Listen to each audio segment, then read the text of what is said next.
আসসালামু আলাইকুম প্রিয় শিক্ষার্থীরা, আশা করি তোমরা সবাই ভালো আছো এবং তোমাদের গুচ্ছের ভর্তি পরীক্ষা আশা করি সবার ভালো হয়েছে। তো আজকে আমি এই ভিডিওতে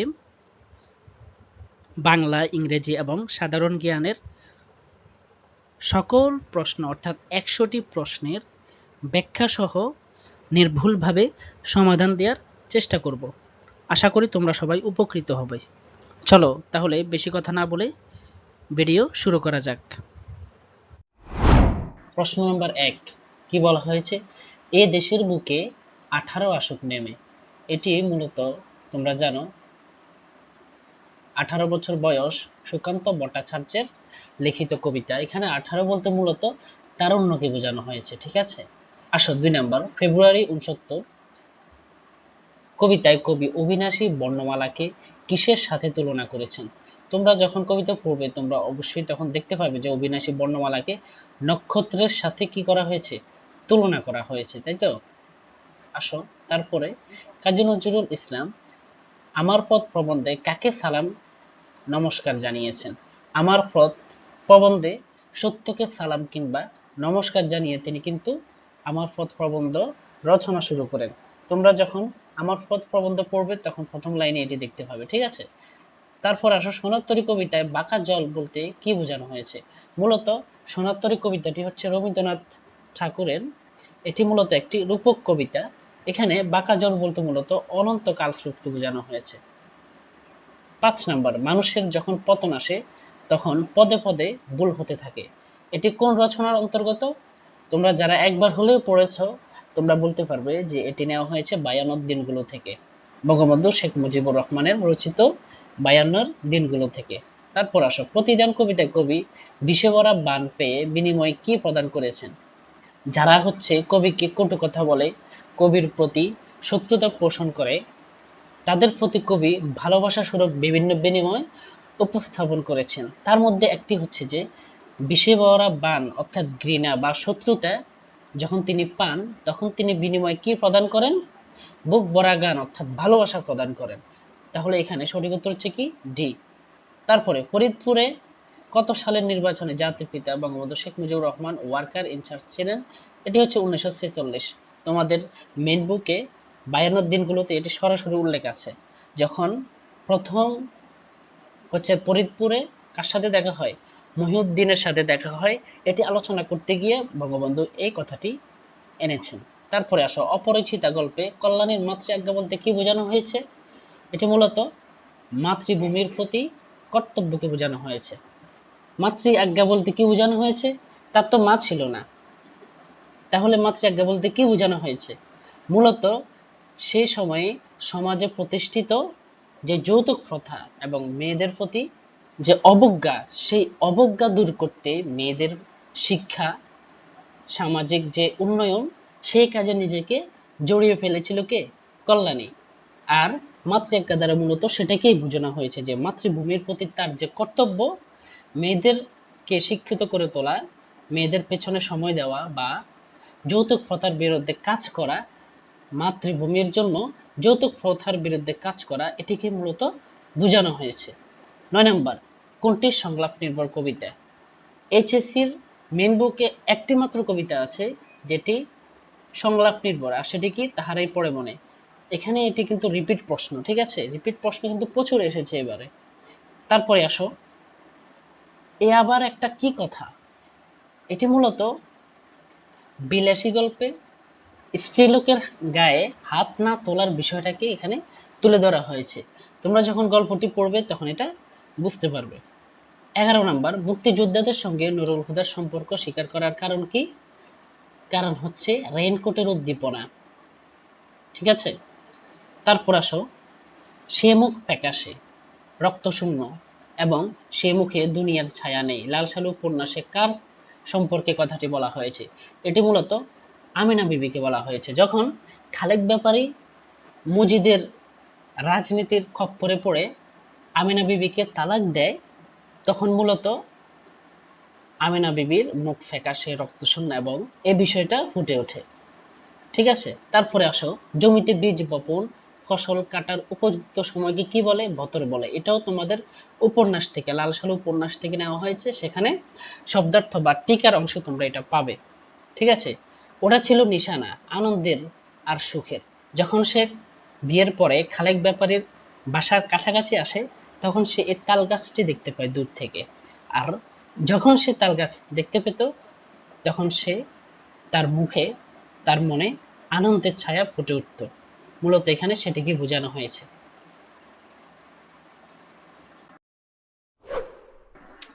তারপরে আসো 15 নম্বর।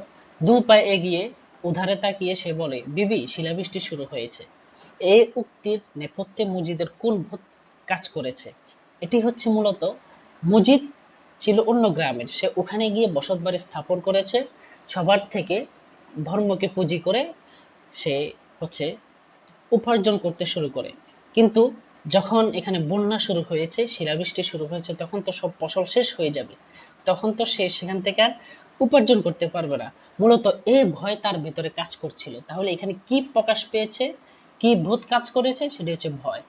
তারপরে আসো, তা বলে বাঙালি কাপুরুষ নয়, উক্তিটি কে করেছেন? এটি মূলত ওয়ালি খান করেছেন। প্লেটন যখন বলছে যে বাঙালিরা সবাই হচ্ছে কাপুরুষ, তখন সেখানে ওয়ালি খান ছিল বাঙালি, তখন তার মানে মনে এই আঘাতটি লাগে। যখন তার মনে এই অনুশোচনাটি কাজ করেছিল, খারাপ লাগা কাজ করেছিল, তখন সে বলেছিল যে তা বলে বাঙালি কাপুরুষ নয়। ঠিক আছে? তারপর আসা আবুল ফজল ছাত্র জীবনে কোন আন্দোলনের সাথে যুক্ত ছিলেন? আবুল ফজল ছাত্র জীবনে বুদ্ধির মুক্তি আন্দোলনের সাথে যুক্ত ছিলেন। এই বুদ্ধির মুক্তি আন্দোলনের একটা পত্রিকা রয়েছে, সেটির নাম কি? সেটির নাম হচ্ছে শিখা পত্রিকা। আবুল ফজল ছাড়াও কাজী মোতাহার হোসেন চৌধুরী, কাজী আব্দুল ওয়াদুদ সহ অনেকেই এই আন্দোলনের সাথে যুক্ত ছিলেন। তারপরে আসো, সম্মুখ উচ্চ সংবৃত স্বরধ্বনি কোনটি? সংবৃত মানে হচ্ছে যেটি গোল, উচ্চারণে মুখ গোল হবে, আর বিবৃত মানে মুখ কি হবে? চ্যাপ্টা হবে। দেখো, ই উচ্চারণ করার সময় কিন্তু মুখ কি হয়ে যায়? গোল হয়ে যায়। আর উচ্চ মানে কি? সম্মুখ। সম্মুখ মানে কি? সামনের দিকে। আমি তোমাদেরকে দেখো, এই যে এই চিত্রটি দেখতে পাচ্ছ, দেখো, এই চিত্র যখন তোমরা দেখবে, তোমরা সহজে বুঝতে পারবে যে এখানে যে সঠিক উত্তর কি? এ। সম্মুখ উচ্চ সংবৃত স্বরধ্বনি কোনটি? ই। ঠিক আছে? এরপরে অনুবীক্ষণ শব্দটিতে অক্ষর কয়টি? এখানে মূলত 4টি অক্ষর রয়েছে। কিভাবে? দেখো, অনুবীক্ষণ যখন তোমরা বাংলিশে লিখবা, তখন তোমরা দেখতে পাবে যে এখানে 4টি ভাওয়েল রয়েছে। যতটি ভাওয়েল থাকবে, ভিন্ন ভিন্ন ভাবে যতটি ভাওয়েল থাকবে, ততটি অক্ষর গণনা করা হবে। 20 নাম্বার, কোন বানানটি অশুদ্ধ? সপ্ত বানান ঠিক আছে, পিপীলিকা ঠিক আছে, পূর্বাহ্ন বানানটি ভুল। পূর্বাহ্ন, তাহলে সঠিক বানান কোনটা হবে? দেখো, রেপ আছে, রেপের পরে প বর্গীয় ব রয়েছে, তাহলে এরপরে কি হবে? মূর্ধন্য হবে। মূর্ধন্য কোথায় হয়? নিচে হয়। কথা বুঝতে পেরেছো? তাহলে আমাদের সঠিক উত্তর হচ্ছে সি। 21 নাম্বার, পেঁপে শব্দটির ভাষা উৎস কোনটি? এটির ভাষার উৎস হচ্ছে পর্তুগিজ। ঠিক আছে? 22 নাম্বার, ছেলেটি কাঁদতে লাগলো, এখানে চিহ্নিত ক্রিয়াপদ কোন অর্থে ব্যবহৃত? এটি অবিরাম অর্থে ব্যবহৃত হয়েছে। অভাব অর্থে উপসর্গ ব্যবহৃত হয়েছে কোন শব্দে? এখানে মূলত অথই। থই মানে হচ্ছে কি? সীমানা। কুল। অথই সাগর মানে কি? কুলহীন, সীমানাহীন সাগর। ঠিক আছে? তাহলে এটি থই মানে সীমানা, অভাব রয়েছে যেখানে, সেটি হচ্ছে অথই। তাহলে এখানে আমাদের সঠিক উত্তর হচ্ছে সি। তারপরে আসো, কোকিল শব্দ সমর্থ শব্দ হচ্ছে পিক। ঠিক আছে? 25 নাম্বার, প্রাদেশ সমাসের উদাহরণ কোনটি? প্রাদেশ সমাসের উদাহরণ হচ্ছে এখানে প্রগতি। প্র উপসর্গ যোগে যে শব্দগুলো গঠিত, মূলত সেগুলো হচ্ছে প্রাদেশ সমাস। দেখো, পরাজয়, পকেটমার, এগুলা হচ্ছে না। প্রতিক্রিয়া, এখানে প্রতি উপসর্গযুক্ত, তাহলে এটিও হচ্ছে না। কেউ, কোথাও, কিছু, কি জাতীয় সর্বনাম? এটি হচ্ছে অনির্দিষ্ট জ্ঞাপক সর্বনাম। 27 নাম্বার, উজ্জ শব্দটির শুদ্ধ উচ্চারণ কোনটি? এটি হচ্ছে এ। ঠিক আছে? জফলা যখন থাকবে তখন বর্গীয় জ এবং ঝ হয়ে উচ্চারণ হয়। ঠিক আছে? তারপরে আসো 28 নাম্বার, শুদ্ধ উচ্চারণ কোনটি? এটি হচ্ছে 29তম বিসিএস এর রিটেন কোশ্চেন থেকে এসেছে। এখানে সঠিক উত্তর হচ্ছে ষোড়শ বার্ষিক সাধারণ সভা। ঠিক আছে, ষষ্ঠদশ হয় না, বার্ষিকী হয় না, বার্ষিক হয়, তারপরে এখানে দেখো 16তম কি হয় না, তাহলে সঠিক উত্তর হচ্ছে বি। 29 নাম্বার, কোন কোন শব্দটি শুদ্ধ? এখানে সুকেশিনী এটা অশুদ্ধ, সুকেশী হবে অথবা সুকেশা। নিরহংকারী হয় না, নিরহংকার হয়, ঠিক আছে। সক্ষতাও হয় না, সক্ষ হয়। তাহলে সঠিক উত্তর হচ্ছে আমাদের ইতপূর্বে, ঠিক আছে। 30 নাম্বার, নাল অ্যান্ড ভয়েড এর বাংলা অনুবাদ কি? এটার বাংলা অনুবাদ হচ্ছে বাতিল। রূঢ়ি শব্দের উদাহরণ কোনটি? রূঢ়ি শব্দের উদাহরণ হচ্ছে সন্দেশ, সংযোগ দেশ, সন্দেশ, এটি হচ্ছে রূঢ়ি শব্দের উদাহরণ। আর জলজ, পঙ্কজ এগুলো হলো যোগরূঢ় শব্দের উদাহরণ। সমারোহ শব্দে কোনো শব্দ নেই, ঠিক আছে। ভাব বিশেষ্য কোনটি? এটি সন্দেহ, অর্থাৎ ক্রিয়াকে যখন বিশেষ্য রূপে ব্যবহার করা হয় তখন এটাকে বলা হয় ভাব বিশেষ্য। যেমন সন্দেহ করা, এটি হচ্ছে মূল, সেখান থেকে বিশেষ্য এসেছে সন্দেহ। কিন্তু কাগজ, এটি কিন্তু ক্রিয়া দ্বারা, ক্রিয়া বোঝাচ্ছে না। বিড়াল ক্রিয়া বোঝাচ্ছে না, পানি ক্রিয়া বোঝাচ্ছে না, ঠিক আছে। তারপরে আসো, মন্দ নয় হে খাঁটি সোনা বটে, উক্তিটি কার? এটি বিনুদার। যখন কল্যাণী সম্পর্কে অনুপমকে তথ্য দিচ্ছিল তখন কল্যাণী সম্পর্কে বিনুদা এই মন্তব্যটি করেছিল। নিরাগ অর্থ কি? নিরাগ অর্থ হচ্ছে কি স্তব্ধতা, নীরব, স্তব্ধ, কোনো আওয়াজ নেই, কোনো শানশন নীরবতা যেটাকে বলা হয় সেটা হচ্ছে কি স্তব্ধতা। এরপরে আসো, এক্সক্যাভেশন শব্দের পারিভাষিক অর্থ কি? এটার অর্থ হচ্ছে খনন, ঠিক আছে। এই হচ্ছে বাংলা সমাধান। এরপরে আমরা ইংলিশ এবং সাধারণ জ্ঞান সমাধান করব। আসো এবার আমরা ইংরেজি অংশটা সলভ করি। তো এখানে 1 নম্বর যে প্রশ্নটি আছে সেটি হচ্ছে choose the most suitable title for the passage. এই যে প্যাসেজটি দেওয়া আছে আশা করি তোমরা পড়েছ। তো আমি আর পড়ে সময় নষ্ট করছি না, সরাসরি আমরা প্রশ্নে চলে যাচ্ছি। এখন শুরু করার আগে আমি একটা কথা বলে রাখি, এখানে প্রথম তথ্য হচ্ছে যে প্যাসেজটি হচ্ছে শিক্ষা সম্পর্কিত। দ্বিতীয় নাম্বার হচ্ছে এটি মূলত মানুষ কিভাবে শিক্ষাকে ব্যবহার করে সে জিনিসটা এখানে আলোচনা করা হয়েছে। তো মানুষ এটিকে খারাপভাবে ইউজ করতে পারে, ভালোভাবে ব্যবহার করতে পারে, এটা মানুষের মর্জি।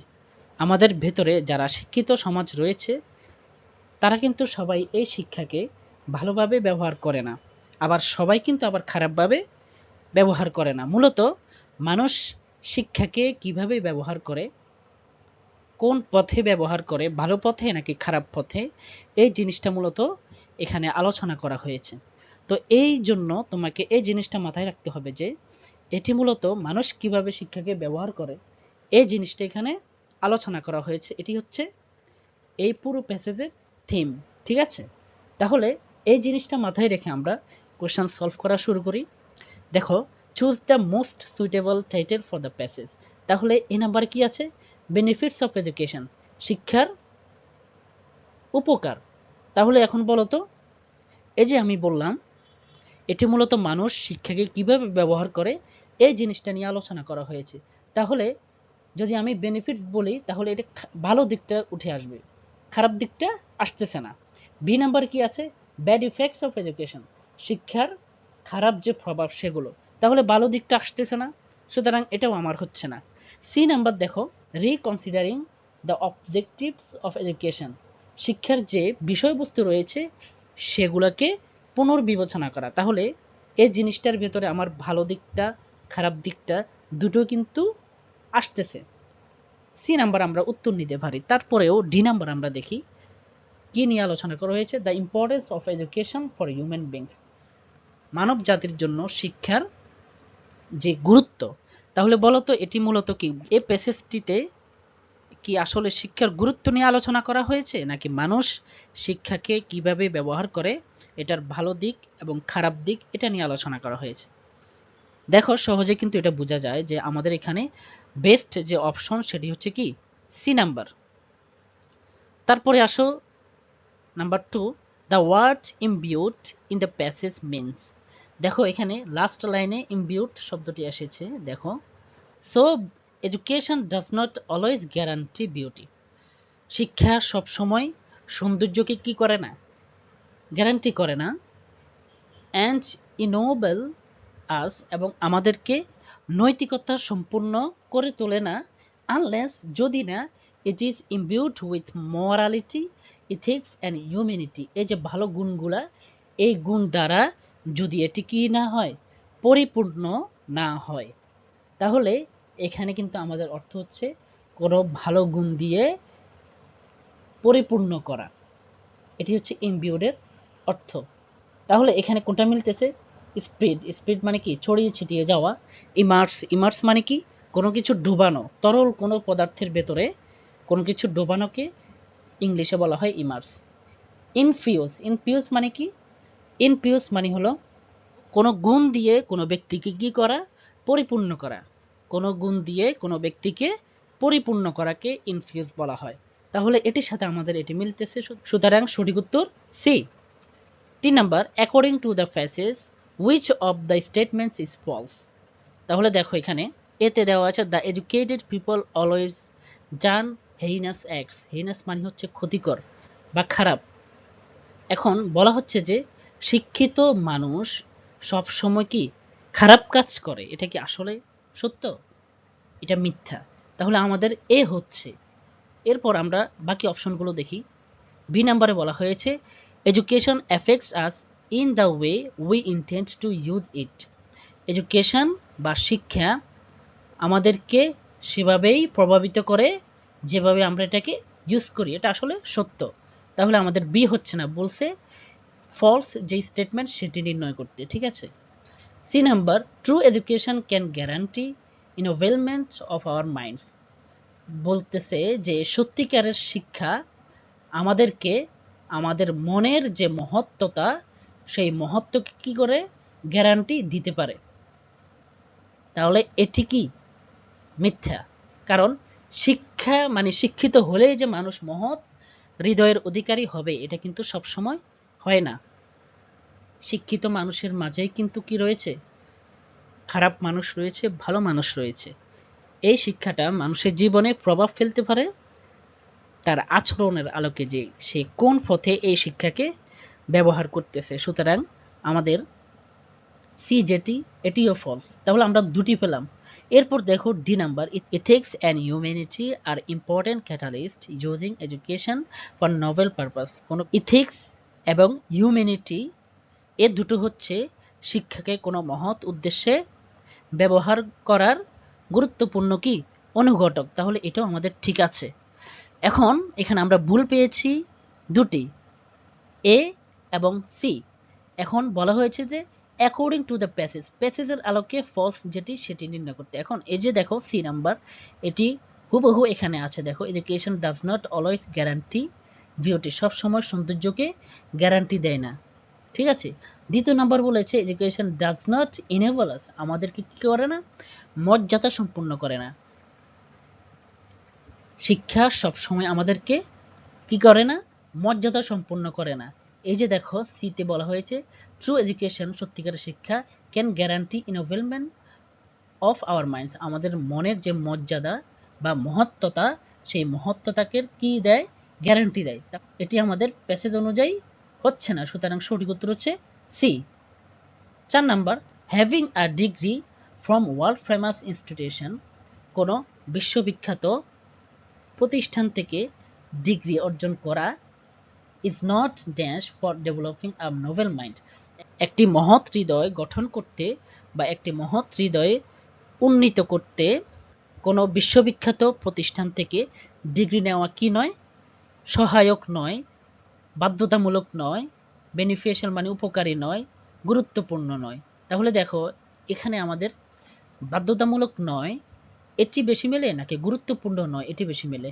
দেখো তোমরা যখন এটি ভালোভাবে লক্ষ্য করে 2-3 বার করে দেখবে যে ম্যান্ডেটরিটা কি আমাদের অর্থবহভাবে ভালোভাবে মিলে। তাহলে এখানে সঠিক উত্তর হিসাবে আমরা নিব কি? ম্যান্ডেটরি। দেখো having a degree from world famous institution, বিশ্ববিখ্যাত কোনো প্রতিষ্ঠান থেকে ডিগ্রি অর্জন করা ইজ নট ম্যান্ডেটরি, বাধ্যতামূলক নয়, for developing a noble mind, একটি মহৎ হৃদয় তৈরি করার ক্ষেত্রে, ঠিক আছে। তাহলে এখানে আমাদের সঠিক উত্তর হচ্ছে বি। তারপর দেখো 5 number, this passage encourage us to dash the existing education system. এই প্যাসেজটি বর্তমান শিক্ষা ব্যবস্থা কি করতে আমাদেরকে সাহস যোগায়? ডিসকার্ড মানে হচ্ছে বাদ দিতে, ফলো মানে অনুসরণ করতে, রিক্যাস্ট মানে হলো পুনরায় সংশোধন করা বা রিনিউ করা, আর ডি হচ্ছে প্রমোট আর ফলো প্রায় একই। তাহলে এই প্যাসেজ মূলত আমাদেরকে বর্তমান শিক্ষা ব্যবস্থা রিনিউ বা হচ্ছে পুনঃসংশোধন করতে কি করে? সাহস যোগায়। তাহলে সঠিক উত্তর হবে এখানে সি। এরপর দেখো use appropriate preposition to complete the sentences. দেখো এখানে resource dash arms is not the best solution to hostility between countries. দুটি দেশের মাঝে যে বৈরিতা ভাব সেটা সমাধান করার সর্বোচ্চ পন্থা কিন্তু অস্ত্রের আশ্রয় নেওয়া নয়। রিসোর্স টু অর্থ হচ্ছে কোনো কিছুর আশ্রয় নেওয়া। তাহলে রিসোর্স টু আর্মস, অস্ত্রের আশ্রয় নেওয়া, is not the best solution, সর্বোত্তম কি নয়, সমাধান নয়, টু হোস্টিলিটি বিটুইন কান্ট্রিজ, দুটি দেশের ভেতরে যে বৈরিতা, সেই বৈরিতার সর্বোত্তম সমাধান কিন্তু কোনো অস্ত্রের আশ্রয় নেওয়া নয়। তাহলে এখানে আমার সঠিক উত্তর হচ্ছে রিসোর্স টু মানে আশ্রয় নেওয়া। The Pakistani rulers used weapons as dash as, কার উপর? আমাদের উপর পাকিস্তানিরা কি করেছে? অস্ত্র ব্যবহার করেছে। তাহলে উপর অর্থে কোনটা হয়? অন হয়। তাহলে এখানে আমাদের সঠিক উত্তর হবে অন। এরপর দেখো 8 নাম্বার, সেন্ট্রাল টু নজরুলস রিভেলিয়ন, নজরুলের যে বিদ্রোহ, সেই বিদ্রোহের মূল কেন্দ্রবিন্দু কি ছিল? Was his rejection of social hierarchy, বছরের পর বছরের পরম্পরায় সামাজিক যে আধিপত্য, এই আধিপত্যকে রিজেক্ট করা, এটাই ছিল নজরুলের বিদ্রোহের মূল কেন্দ্রবিন্দু। তাহলে সেন্ট্রাল টু মানে হচ্ছে মূল কেন্দ্রবিন্দু। এরপরে আসো 9 number, education enrich us dash knowledge and skills, কি দ্বারা সমৃদ্ধ করে? জ্ঞান এবং দক্ষতা দিয়ে আমাদেরকে কি করে? সমৃদ্ধ করে। এনরিচের সাথে কি হয়? উইথ হয়। এটা তোমাদের মেইন বুকে এডুকেশন, ওয়াই এডুকেশনের মেইন বুকে কয়েকবার কিন্তু এটা ইউজ হয়েছে, সুতরাং এটি পারার কথা। এরপরে আসো 10 নাম্বার, এটি এসেছে তোমাদের ভয়েস চেঞ্জ থেকে। সেন্টেন্সটা কি? My uncle promised me a present. তাহলে এখানে অবজেক্ট কিন্তু দুটি রয়েছে, একটি ব্যক্তিবাচক আর একটি কি বস্তুবাচক। আসো এ নাম্বারে আছে a present was promised by my uncle. এখানে কিন্তু মি আনা হয় নাই, পরে কিন্তু আবার মি দেওয়া হয়নি। দেখো ভার্বের পরে কিন্তু মি আসে নাই, সুতরাং এ আমাদের হচ্ছে না। তারপর দেখো B number, I was promised a present by my uncle. এখানে আই এসেছে, ঠিক আছে, তারপর কি পাস্ট ইনডেফিনিট, সুতরাং ওয়াজ প্রমিসড হয়েছে, এরপরে অবজেক্ট এসেছে, এরপরে বাই মাই আঙ্কেল বসে গিয়েছে, সুতরাং এখানে দেখছি যে বি নাম্বার আমাদের হচ্ছে। বাকি দুটো কি? বাকি দুটো আমরা দেখি। আই হ্যাড বিন প্রমিসড, এটি এখনই বাদ যাবে, কারণ কি এখানে প্রেজেন্ট পাস্ট ইনডেফিনিট ইউজ হয়েছে, কিন্তু এখানে করা হয়েছে কি পাস্ট পারফেক্ট টেন্স, সুতরাং এটি হবে না। এরপরে আসো D number, I was promised by my uncle are present. এখানে অবজেক্টিভ পরে চলে এসেছে, সুতরাং এটি আমাদের হচ্ছে না। তাহলে সঠিক উত্তর হচ্ছে B. 11 number, when I am online I have liberty, যখন আমি অনলাইনে থাকি তখন আমি কি থাকি? লিবার্টি বা স্বাধীন থাকি। তো এখানে বলা হচ্ছে যে the underlined word is an adjective, adverb, noun নাকি preposition। এখন দেখো when I am online, যখন আমি অনলাইনে থাকি তখন আমি কি থাকি? তখন আমার লিবার্টি থাকে। এখন এটিকে অধিকাংশ ডিকশনারিতে এখানে অনলাইনটি বলা হয়েছে যে এটি অ্যাডজেক্টিভ, কিন্তু শুধুমাত্র ক্যামব্রিজ ডিকশনারি যেটি, সেখানে এটি অ্যাডভার্ব বলা হয়েছে।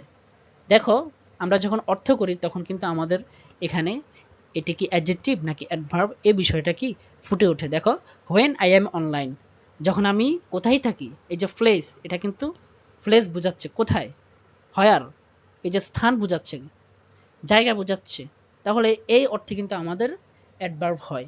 কিন্তু কিন্তু ক্যামব্রিজ ডিকশনারি ছাড়া অক্সফোর্ড বলো, লংম্যান বলো, সকল ডিকশনারিতে কিন্তু এই যে হুবহু এই শব্দটাকে আই অ্যাম অনলাইন, এখানে অনলাইনকে বলা হয়েছে অ্যাডজেক্টিভ।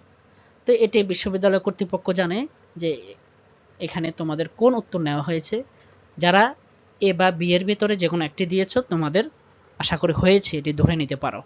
এরপরে আসো, the question is how he will respond, মানে প্রশ্নটা হচ্ছে সে কিভাবে কি করবে, রেসপন্ড করবে।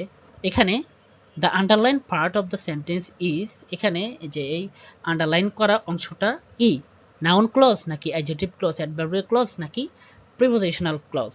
এখন বলো তুমি নিজে নিজেই বাংলায় বলো যে দ্য কোশ্চেন ইজ, প্রশ্নটা হচ্ছে কি, ওয়ার্ড দিয়ে আমি কি করতে পারতেছি, প্রশ্ন করতে পারতেছি। তাহলে কি দ্বারা প্রশ্ন করলে আমাদের উত্তর আসতেছে, যে প্রশ্নটা কি, প্রশ্নটি হচ্ছে সে কিভাবে রেসপন্স করবে।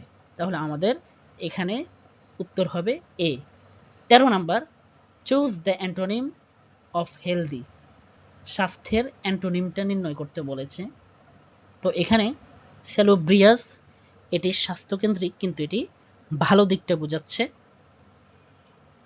তারপর হচ্ছে স্যালুটারি, এটিও কি ভালো দিক। এরপর হচ্ছে হাইজেনিক, এটি কিন্তু কি স্বাস্থ্যের নিরাপদ বা ভালো দিকটা বোঝাচ্ছে। শুধু একটি ওয়ার্ড রয়েছে যে এখানে ডি নাম্বার, আনহোলসাম। আনহোলসাম মানে কি ক্ষতিকর, স্বাস্থ্যের জন্য ক্ষতিকর। তাহলে এখানে দেখো অ্যান্টোনিম চেয়েছে, তিনটা হচ্ছে আমার ভালো বা স্বাস্থ্যের জন্য উপকারী, এরকম তিনটি গুণ এগুলা।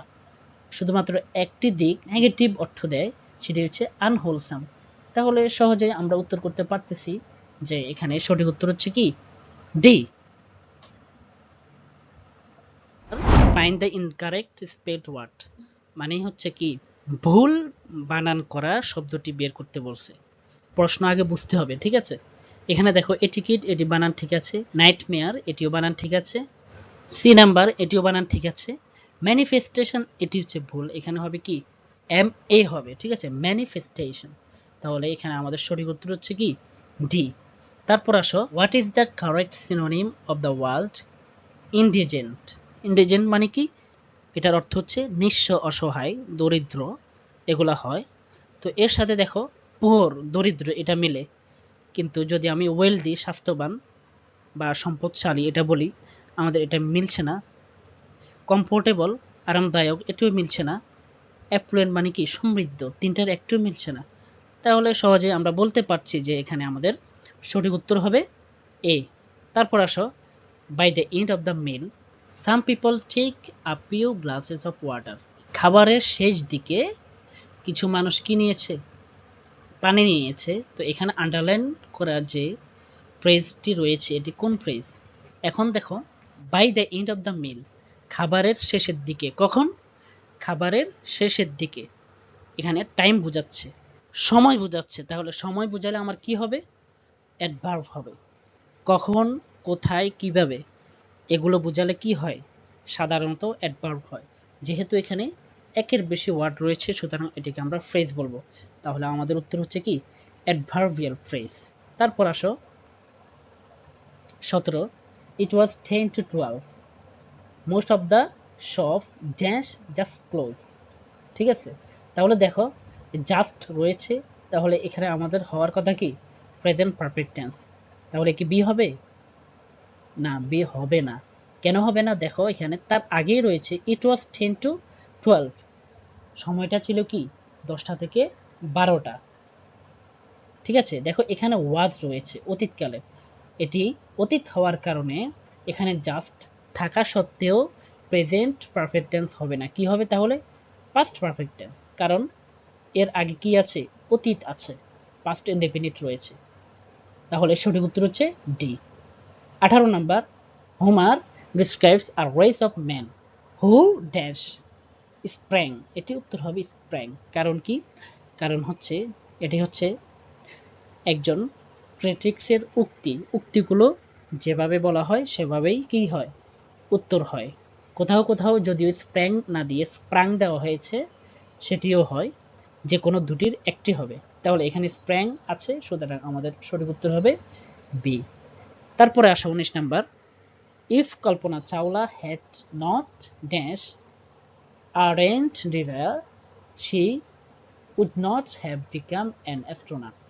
এখন দেখো এখানে would not have become, would have become, এটা কি আছে দেখো, তাহলে if দিয়ে যুক্ত would have become, তাহলে আমরা এটা বুঝতে পারতেছি এটি থার্ড কন্ডিশনাল। তাহলে এখানে আমাদের হবে কি পাস্ট পারফেক্ট টেন্স, দেখো হ্যাড রয়েছে, তাহলে পরবর্তীতে কি হবে, বি3 দিতে হবে এখানে। দেখো হ্যাভ কি বি3 হয়, হ্যাভ তো বি3 না, হ্যাভ হচ্ছে বি1। এখানে তাহলে বি3 কোনটা আছে, বি3 মাত্র একটা আছে, সেটা হচ্ছে কি হ্যাড। তাহলে আমাদের সঠিক উত্তর হচ্ছে কি এ। তারপর আসো 20 number, she dash wash the plates in the kitchen leaving her study. এখন দেখো এখানে ওয়াশ বেস ফর্ম আছে, এর মানে আমার তার আগে কি দিতে হবে, আমার তার আগে মডাল দিতে হবে, ঠিক আছে, নিডের মডাল। এখন প্রশ্ন হচ্ছে শীত হচ্ছে থার্ড পারসন সিঙ্গুলার নাম্বার, তাহলে মডালের সাথে কি এস বা ইএস যুক্ত হবে, নেটস নট হবে, নাকি নিড নট হবে, কোনটি হবে? তো এই ক্ষেত্রে মনে রাখতে হবে মডালের সাথে কিন্তু কখনো এস বা ইএস যুক্ত হয় না। তাহলে আমাদের এ বাদ, সঠিক উত্তর হবে বি। সি এবং ডি কেন হবে না, কারণ মডালের সাথে টু যুক্ত আছে, টু যুক্ত থাকার কারণে এটি কি হবে না, আনসার হবে না। তারপর আসো 21 নম্বর, Hriday suggested that his brother dash her to get a good job. দেখো এখানে সাজেস্ট এই শব্দটি হচ্ছে কি সাবজাংটিভ, এটি সাজেস্টেড রয়েছে, তারপর দ্যাট রয়েছে, তাহলে এটি হচ্ছে মূলত সাবজাংটিভ থেকে এসেছে। তো সাবজাংটিভের পরে কি হয়, সব সময় বেস ফর্ম হয়, তো এখানে বেস ফর্ম কোনটা আছে, এ, সঠিক উত্তর এ। তারপর দেখো 22 number, haemorrhage is related to health, এটা স্বাস্থ্যের সাথে সম্পর্কিত। হ্যামোরেজ মানে কি রক্তক্ষরণ, এটি হচ্ছে তোমাদের মেন বুক থেকেই নেওয়া হয়েছে, অ্যাডোলেসেন্স থেকে, ঠিক আছে। তারপর আসো, Langston Hughes is an dash writer. Langston Hughes হচ্ছে একজন আমেরিকান রাইটার, এটি তোমাদের মেন বুক থেকেই এসেছে। তারপর দেখো, which of the following words means to emit a faint or intermittent light, এটার মানে হচ্ছে আলোর ঝলকানি। তো এখানে নিচে কোনটির অর্থ কোনো আলোর আভা বা ঝলকানি বোঝায়, শো মানে দেখানো, এখানে কোনো আলো নাই, স্প্ল্যাশ, গ্লিমার, গ্লেয়ার। এখন দেখো এখানে সিটা হচ্ছে আমাদের সঠিক উত্তর, কেন, গ্লিমার মানে কি আলোর ঝলকানি, ঠিক আছে। তারপর আসো, in which of the following words do you come across the character of Jerry. এখন দেখো নিচের কোন কাজের ভেতরে কি জেরি ক্যারেক্টার রয়েছে, এই জিনিসটাই বলা হয়েছে। এটি খুবই সহজ প্রশ্ন ছিল তোমাদের মেন বুক থেকে, আর মাদার ইন ম্যানভিল থেকে নেওয়া হয়েছে, কারণ সেখানে যে ক্যারেক্টার ছিল সেখানের একজন ছিল কি জেরি। তারপর আসো, ডু অ্যাজ আই সে, আমি যেমনটা বলি তেমনটা করো। এখানে আন্ডারলাইন যে ক্লজটা, এটা কোন ধরনের ক্লজ, দেখো অর্থের দিকে খেয়াল করলেই এটির কিন্তু সঠিক উত্তর পাওয়া যায়। তো অর্থ কি, ডু অ্যাজ আই সে, আমি যেভাবে বলি সেভাবে করো। তাহলে কিভাবে, একটু আগে যেটা বলছি আমি, যে কোনো শব্দকে যখন কখন, কোথায়, কিভাবে, এই তিনটি দ্বারা প্রশ্ন করলে যদি আনসার পাওয়া যায় সেটি হবে কি অ্যাডভার্বিয়াল ক্লজ, ঠিক আছে। তাহলে ডু অ্যাজ আই সে, আমি যেভাবে বলি সেভাবে করো, তাহলে কিভাবে, কিভাবে করো, আমি যেভাবে বলি, ঠিক আছে। তাহলে এখানে সঠিক উত্তর হচ্ছে ডি। তারপর আসো 27, 2/3 of the people dash present, ঠিক আছে, 2/3 লোক উপস্থিত ছিল, তাহলে এখানে কি হবে, ইজ হবে না, ইজ তো হবে না, কারণ পিপল শব্দটি প্লুরাল এবং তার 2/3, এর মানে কি জনগণ, 2-এর বেশি, 1-এর বেশি, সুতরাং ইজ হচ্ছে না, ওয়াজও হবে না, বিংও হচ্ছে না, একমাত্র ওয়ার্ড আছে প্লুরাল, সেটি হচ্ছে কি ওয়ার, সুতরাং আমাদের এখানে সঠিক উত্তর হচ্ছে কি ওয়ার। আসো তারপরে 28 number, choose the correct sentence. এখানে এ নাম্বারে বলা হয়েছে হি বট আ $300। দেখো এটা হাইপেনেটেড অ্যাডজেক্টিভ থেকে নেওয়া হয়েছে। দেখো $300 হবে, এখানে এস হবে না, ঠিক আছে। $300 এখানে একটা হাইপেন হবে আর এখানে এস হবে না, সুতরাং এটি আমাদের ভুল। বলা হয়েছে যে কারেক্ট সেন্টেন্স যেটি সেটি নির্ণয় করতে, সুতরাং এ হবে না। বি নম্বরে দেখি, the headmaster and secretary are present at the meeting. মিটিংয়ে হেডমাস্টার এবং সেক্রেটারি উপস্থিত হয়েছেন। দেখো এখানে কয়জন ব্যক্তি? একজন ব্যক্তি। কারণ কি, যদি দুইজন ব্যক্তি হতো তাহলে হেডমাস্টারের আগে দা বসেছে, সেক্রেটারির আগেও দা বসতো। যেহেতু সেক্রেটারির আগে দা বসে নাই, তাহলে যিনি হেডমাস্টার তিনি হচ্ছে কি সেক্রেটারি, তাহলে এটিও আমাদের ভুল, এখানে হবে ওয়াজ, ঠিক আছে। C number, you look as though you are expecting some bad news. দেখো since, as if, as though, এই তিনটি কনজাংশনের ক্ষেত্রে আগে যদি প্রেজেন্ট হয় পরে পাস্ট ইনডেফিনিট হবে, আগে যদি পাস্ট হয় পরে পাস্ট পারফেক্ট টেন্স হবে। He says as if he knew everything. দেখো এখানে সেজ কিন্তু পরে কি হয়েছে, পাস্ট ইনডেফিনিট হয়েছে।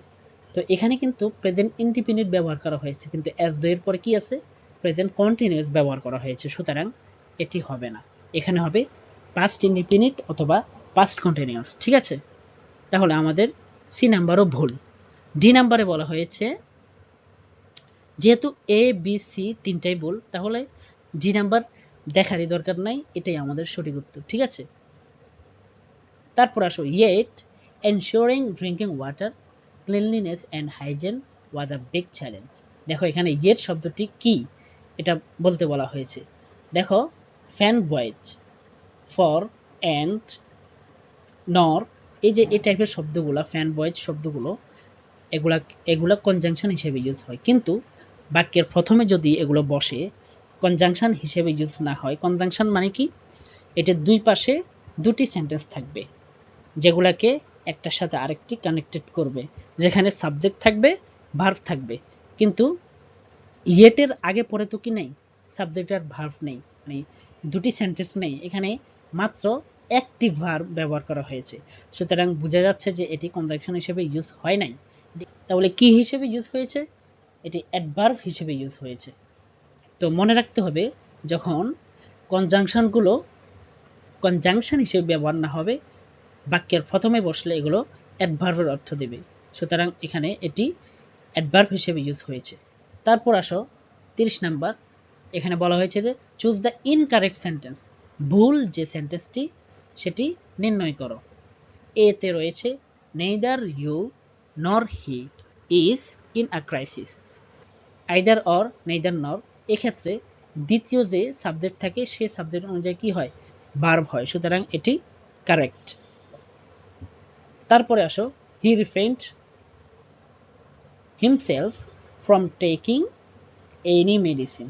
দেখো এটি রিফ্রেইনড ফ্রম, এটি ঠিক আছে, এখানে কোনো ভুল নেই। এরপর আসো C, he resembles to his father's in appearance. দেখতে সে তার কি, তার পিতার মতো। এখন তোমরা পড়েছো কিনা জানি না, কিছু কিছু ভার্ব রয়েছে যেগুলোর পরে প্রিপোজিশন হয় না, যেমন রিচ, রিজেম্বল, রিজাইন, হ্যাঁ, ইন্টার, এই টাইপের কিছু শব্দ রয়েছে যেগুলোর পরে কি হয় না, প্রিপোজিশন হয় না, তাহলে এটি আমাদের ভুল, সি নাম্বার। তাহলে ডি নাম্বার দেখার দরকার নাই, এটি এমনি ঠিক আছে। হ্যাং ফর, হ্যাং এর পরে কি হয়, ফর হয়, তাহলে এটি ঠিক আছে। তাহলে এখানে সঠিক উত্তর হবে আমাদের C number. 31 number, the factory turns dash 50 tons of fertilizer a day. Turn out মানে কি, নিয়ে আসা। এখানে বলা হয়েছে যে ফ্যাক্টরি দিনে 50 টন কি আনে, ফার্টিলাইজার নিয়ে আসে, তাহলে এখানে সঠিক উত্তর হবে এ, টার্ন আউট। টার্ন আউট মানে কি, টার্ন আউট মানে হচ্ছে নিয়ে আসা। তারপরে আসো 32, what is the meaning of the idiom Magnum Opus. এটি হচ্ছে একটি ল্যাটিন ওয়ার্ড, ল্যাটিন ফ্রেজ, যেটির অর্থ হচ্ছে বেস্ট ওয়ার্ক, অর্থাৎ একজন মানুষের শ্রেষ্ঠ কর্ম, এটাকে বলা হয় ম্যাগনাম ওপাস। তাহলে এখানে আমাদের সঠিক উত্তর হচ্ছে বি, বেস্ট ওয়ার্ক, একজন মানুষের শ্রেষ্ঠ কর্ম। তারপর আসো find out the correct sentence. নিচে কোন সেন্টেন্সটি কারেক্ট সেটি নির্ণয় করতে বলা হয়েছে। এখানে যে অপশনগুলো রয়েছে এগুলো দেখলে বুঝে যায় যে এখানে ড্যাংলিং মডিফায়ার থেকে প্রশ্নটি করা হয়েছে। সেটি কি, দেখো এই নাম্বারে বলা হয়েছে এন্টারিং দ্য রুম, রুমে প্রবেশ করে। তাহলে কে প্রবেশ করেছে? নিশ্চয়ই একজন ব্যক্তি। তাহলে এই যে কমার পরে এখানে ব্যক্তি আনতে হবে, শি অথবা হি সুইচড অফ দ্য লাইট, এরকম হবে আর কি।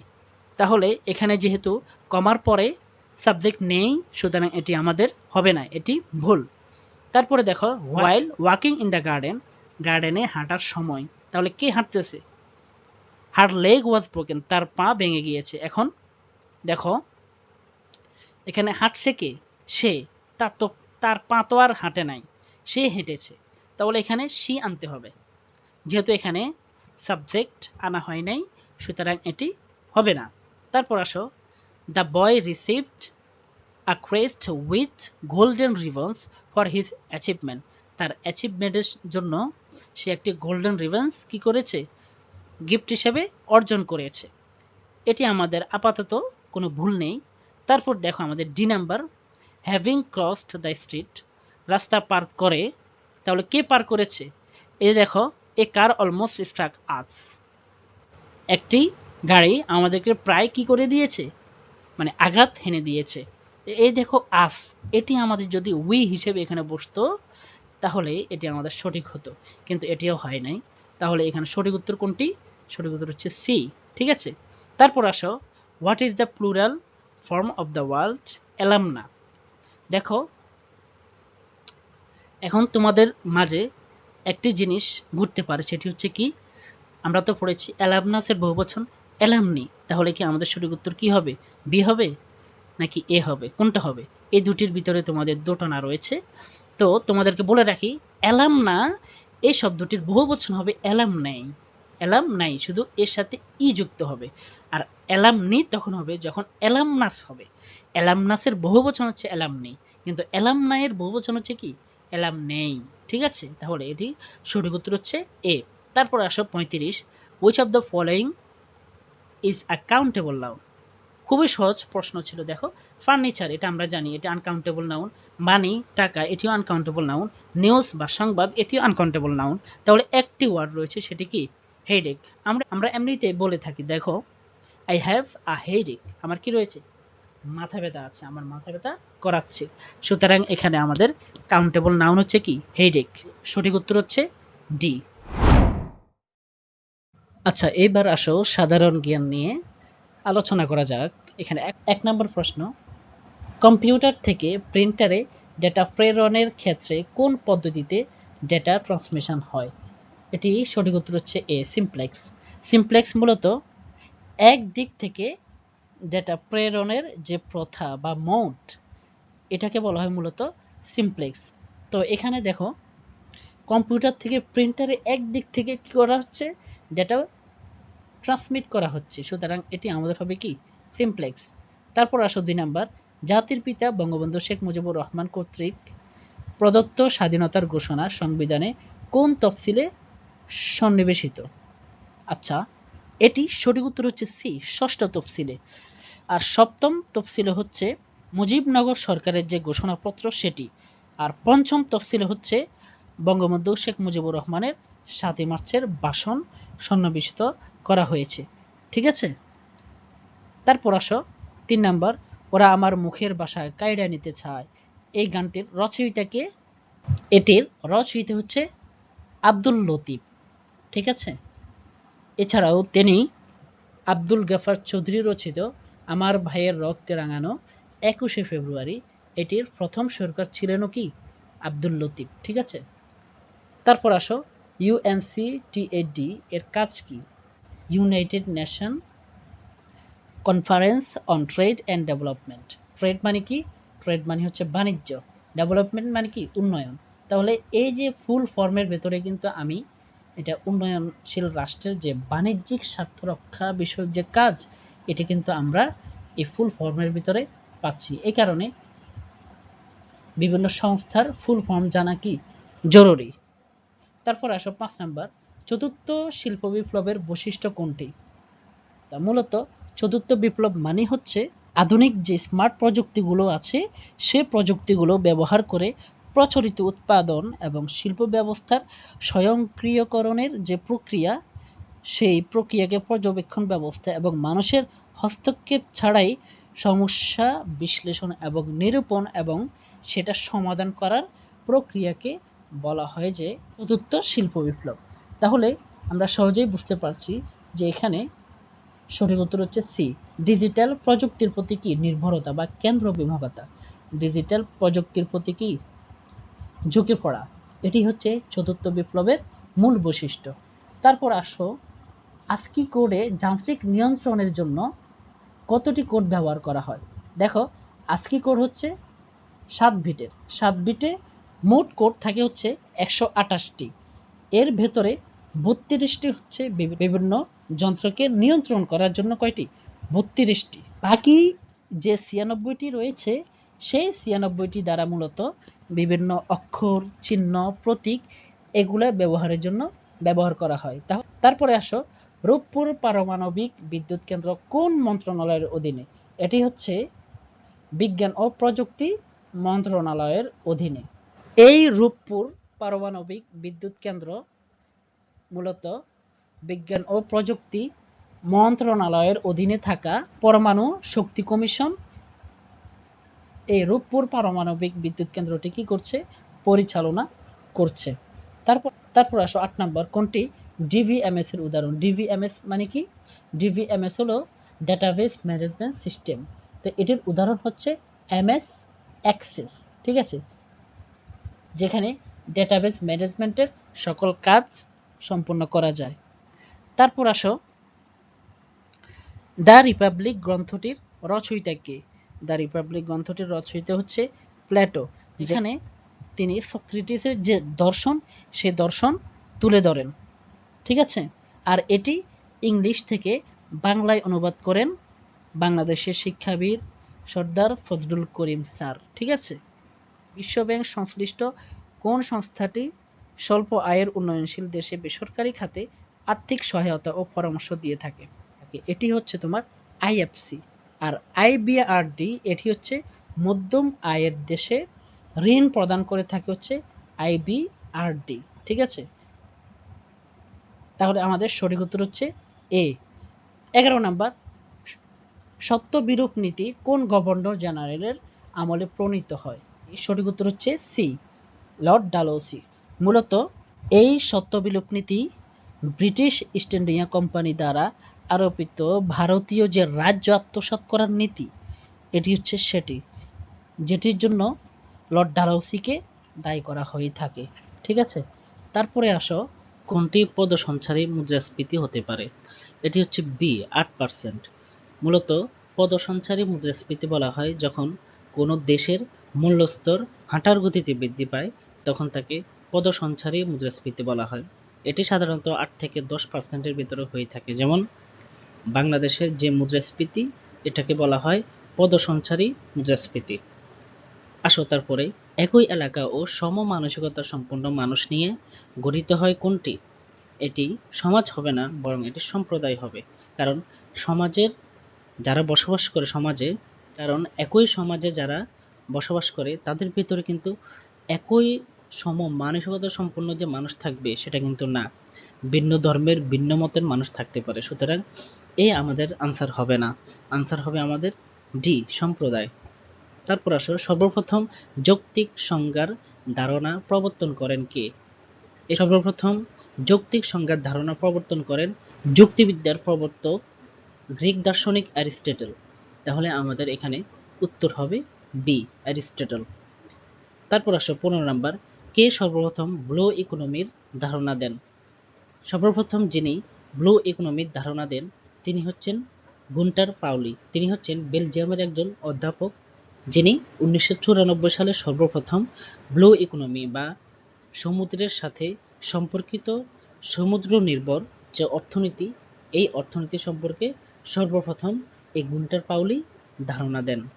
তারপর আসো কোনটি ম্যালথাসের জনসংখ্যা তত্ত্বের অনুমিত সত্য। আমরা জানি ম্যালথাসের জনসংখ্যা তত্ত্ব মানে হচ্ছে জনসংখ্যা বাড়বে জ্যামিতিক হারে, কিন্তু সেই হিসেবে সম্পদ বা উৎপাদন বৃদ্ধি পাবে হচ্ছে কি গাণিতিক হারে। আর সেই তত্ত্বের অনুমিত শর্ত হচ্ছে কৃষিক্ষেত্রে ক্রমহ্রাসমান উৎপাদন বিধি প্রযোজ্য হবে। তাহলে আমাদের সঠিক উত্তর হচ্ছে এ। 17 নাম্বার, ট্যাবু শব্দের অর্থ কি? ট্যাবু শব্দের অর্থ হচ্ছে নিষেধাজ্ঞা। মূলত সামাজিকভাবে এবং ধর্মীয়ভাবে যে সকল বিষয়গুলো মানুষের জন্য ক্ষতিকর কিংবা অপবিত্র বা এই টাইপের বিষয়গুলা, সেগুলাকে সমাজের জন্য, মানুষের জন্য অপবিত্র করে তোলা বা নিষেধ করে তোলাকে বলা হয় হচ্ছে মূলত ট্যাবু। তাহলে এখানে আমাদের উত্তর হবে সি। তারপর আসো 18 নম্বর, বাংলাদেশি জাহাজ এমভি আবদুল্লাহ কত তারিখে সোমালিয়ান জলদস্যুদের কবলে পড়ে? এটি হচ্ছে 12ই মার্চ 2024। অবশ্য পরবর্তীতে মুক্তিপণের বিনিময়ে এই জাহাজটিকে উদ্ধার করা হয়। দেখো তারপরে প্রথম স্বীকৃতিপ্রাপ্ত বাংলাদেশের জিআই পণ্য কোনটি? এটি হচ্ছে এ জামদানি শাড়ি। তারপর আসো বই কোন ধরনের সংস্কৃতি? এটি হচ্ছে মূলত বস্তুগত সংস্কৃতি। ঠিক আছে, তাহলে আমাদের সঠিক উত্তর হচ্ছে ডি। কে প্রথম বাংলাদেশের স্বাধীনতার ঘোষণাপত্র পাঠ করেন? এটি হচ্ছে অধ্যাপক এম ইউসুফ আলী, যিনি 1971 সালের বাংলাদেশে স্বাধীনতার ঘোষণাপত্র সর্বপ্রথম পাঠ করেন। আর কর্নেল আব্দুর রব, যিনি হচ্ছেন সর্বপ্রথম বাংলাদেশের পতাকা উত্তোলন করেন। ঠিক আছে, এরপরে আসো 22 নম্বর, কোনটি ছাড়া সামাজিক উন্নয়ন সম্ভব নয়? এটা আসলে যখন তুমি নিজে চিন্তা করবে তখন তুমি বলতে পারবে যে সাংস্কৃতিক উন্নয়ন ছাড়া কিন্তু সামাজিক উন্নয়ন সম্ভব। সামাজিক সম্প্রীতি বা প্রযুক্তির বিকাশ ছাড়াও কি সামাজিক উন্নয়ন সম্ভব, কিন্তু অর্থনৈতিক উন্নয়ন ছাড়া সামাজিক উন্নয়ন কখনো সম্ভব না। ঠিক আছে, তারপর আসো সেপ্টেম্বর অন যশোর রোড কবিতার রচয়িতাকে? এই কবিতার রচয়িতা হচ্ছে অ্যালেন গিন্সবার্গ, যিনি কলকাতা থেকে যশোরের দিকে অগ্রগামী যে রোড, এই রোডে 1971 সালের শরণার্থীদের যে দুর্যোগ বা দুর্ভোগ, সেই দুর্ভোগ নিয়ে এই কবিতাটি রচনা করেছিলেন। তারপর 24 নম্বর, রাফা সীমান্ত কোন যুদ্ধের সাথে সম্পর্কিত? এটি হচ্ছে ইসরায়েল ফিলিস্তিনের সাথে সম্পর্কিত।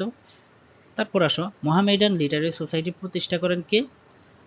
এটি প্রতিষ্ঠা করেন মূলত নবাব আব্দুল লতিফ। ঠিক আছে, ক্ষুদ্র নৃগোষ্ঠী কুকি কোন অঞ্চলে বসবাস করে? কুকি মূলত পার্বত্য চট্টগ্রাম এবং কক্সবাজার অর্থাৎ বাংলাদেশ, মিয়ানমার এবং ভারতের যে সীমান্ত, এই সীমান্তে এই কুকি সম্প্রদায় বসবাস করে।